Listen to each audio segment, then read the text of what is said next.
সম্মানিত ভিউয়ার্স, আপনারা দেখতে পাচ্ছেন চা বাগান। আমি মূলত চা বাগানে ঘুরতে আসছি অনেক সময়। আমি হাঁটতে হাঁটতে অনেক ক্লান্ত। আমি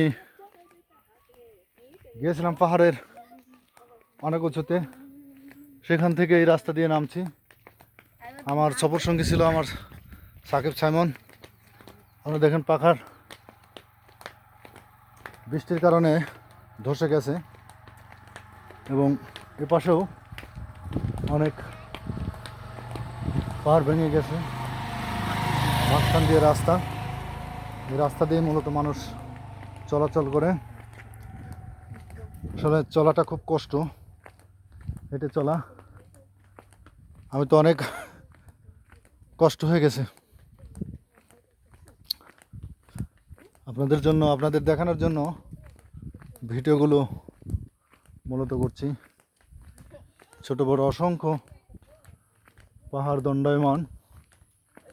এখানে যদি আপনাকে 2 দিন 3 দিন ছেড়ে দেওয়া হয়, আপনি হেঁটে পাহাড়গুলো শেষ করতে পারবেন না। এত পাহাড় এখানে।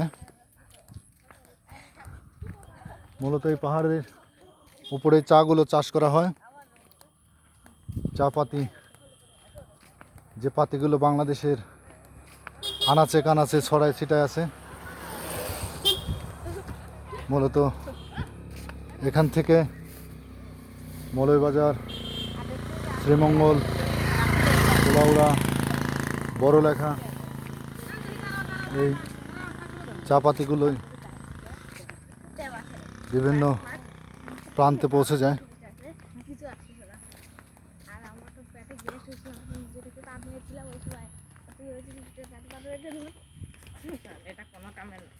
অনেক সুন্দর দেখেন।